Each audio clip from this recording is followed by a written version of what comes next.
warahmatullahi wabarakatuh. Hi guys, we are from Functional Grammar Class B.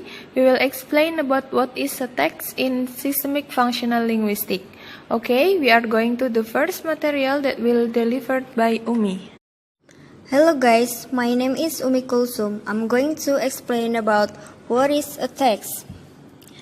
According to Halliday and Hassan, the word text is used in linguistics to refer to any passage, spoken or written of whatever length that does from a unified whole. And then there are concept of texture. Texture is property that distinguishes the text from non-text. Texture involves the interaction of two components. The first one is coherence or contextual properties, and second one is cohesion or internal properties. Jadi, yang dimaksud dengan teks dalam systemic functional linguistic adalah kata teks itu merujuk pada beberapa bagian perkataan maupun tulisan yang merupakan sebuah kesatuan yang utuh. Dan kemudian tekstur itu terdiri dari dua komponen, yang pertama koheren dan yang kedua kohesi. Okay, we are going to the next material. Text as a semantic unit. According to Halliday and Hassan, not all uses of language constitute text. For example, there are words U, P, X, G, W, A, L, I, A, C, F, M. We cannot read as text for the most obvious reason that the sound or letter done in sequence combine to give us word of the English language. Okay, we are going to the last material from me. Grammar and the meaning of text. A text is best regarded as a semantic unit, a unit not of form but of meaning. More accurately, in systemic terms, a text is a unit meaning, a unit which expresses additional, interpersonal, and textual meaning. Hi guys, my name is Nisa. Now we will talking about reference. The cohesive research of reference refers to how the writer or speaker introduce participants. There are 3 points of presuming reference items. The first is homophoric reference, the general context of culture. The second is exophoric reference, the immediate context of situation. And then the third point is endophoric reference, the identity of a reference item is retrieved from within the text.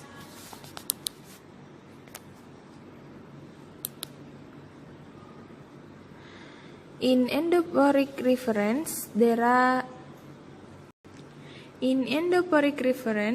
consists of 3 parts, anaphoric, cataphoric, and esophoric. In endophoric reference consists of 3 parts, anaphoric, cataphoric, and esophoric. Okay, we are going to the next material, that is lexical cohesion. The cohesive research of lexical relations refers to how the writer or speaker uses lexical items. There are 2 kinds of lexical relation. The first is taxonomic lexical relation, and the last is expandency relation. Taxonomic lexical relation is where one lexical item relates to another through either class-subclass or part-whole relations. Although most frequently these relations link lexical items which refer to people, places, things, and qualities, and so are expressed in nominal groups. Taxonomic relations can also link process. The second is expectancy relation, is where there is a predictable relation between a process and either the doer of that process or the one affected by it. The next material will delivered by Wibi. Hi, my name is Wibi. Okay, we will talking about conjunctive cohesion. Conjunctive cohesion is refers how the writer creates and expresses logical relationships between the parts of the text. Examples are the first sentence, "But now there was a dull stare in her eyes, whose gaze was fixed away off yonder on one of those patches of blue sky." Standing in contrastive logical relation with previous sentence. The second one sentence is, "She was young, with a fair, calm face, whose lines bespoke repression and even a certain strength." The logical connection between the two sentences is signaled explicitly through the conjunction but.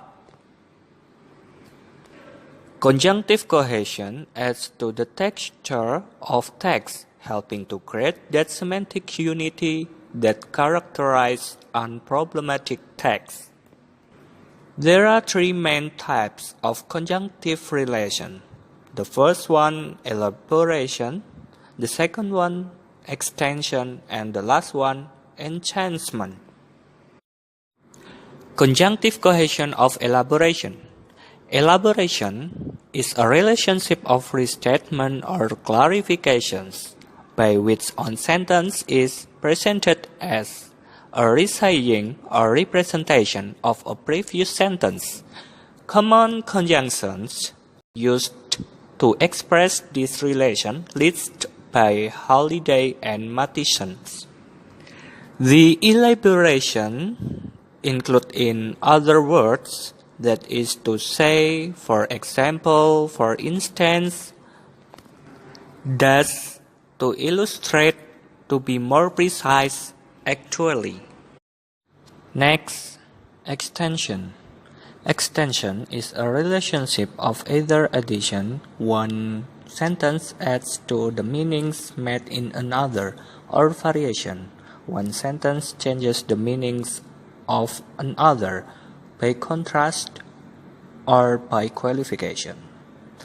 Typical conjunctions listed by Halliday and Matheson include and, also, moreover, in addition, nor, but, yet, on the other hand, however, on the contrary, instead, apart from that, except for that, alternatively.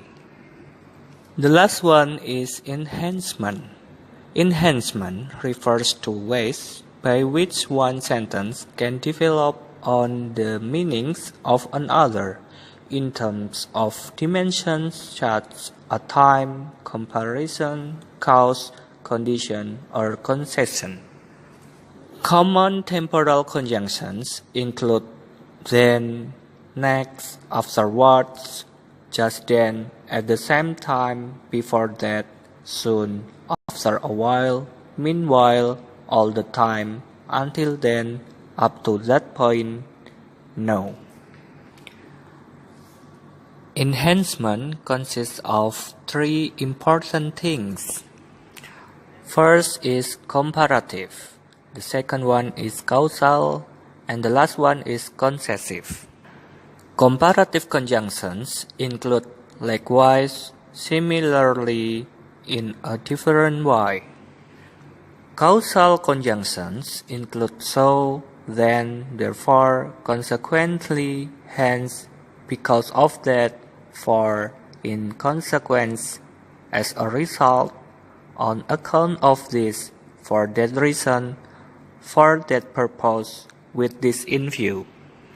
And the last one is concessive relations.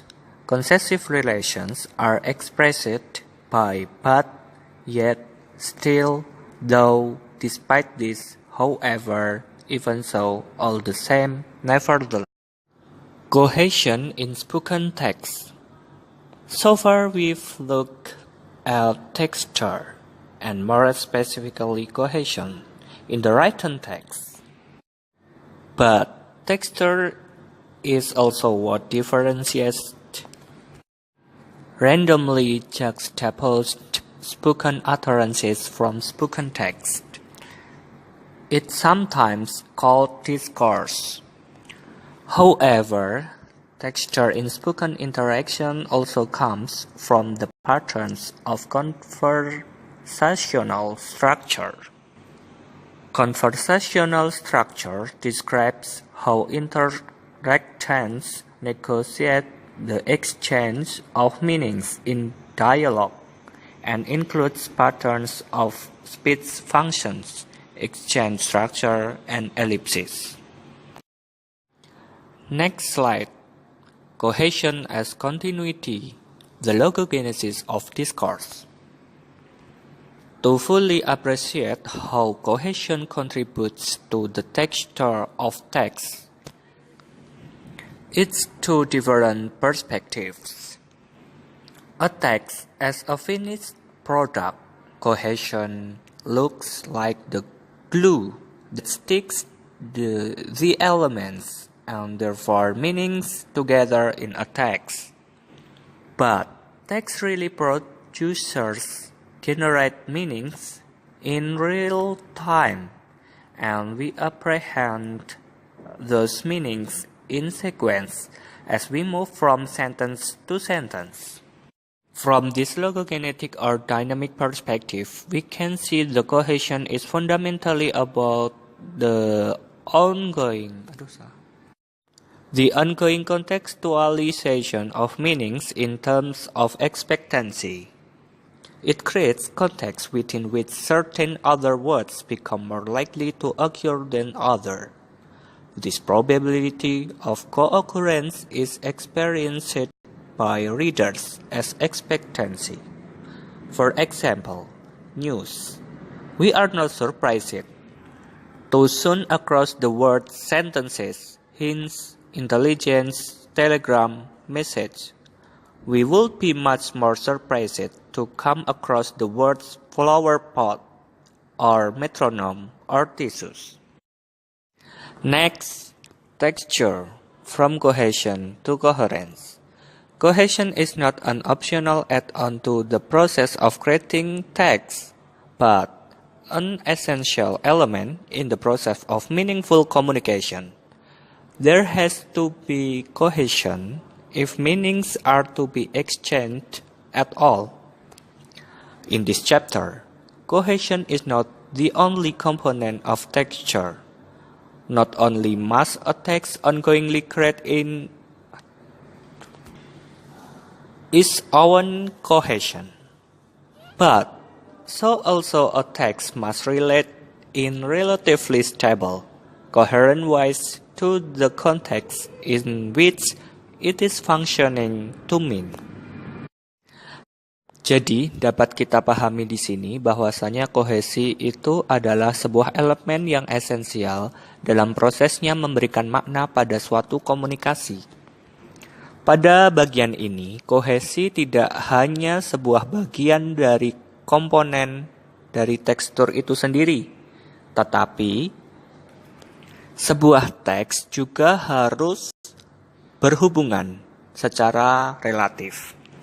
Koheren di sini berperan untuk mengkontekstualisasikan pada kalimat-kalimat itu yang memberikan fungsi untuk memberikan makna.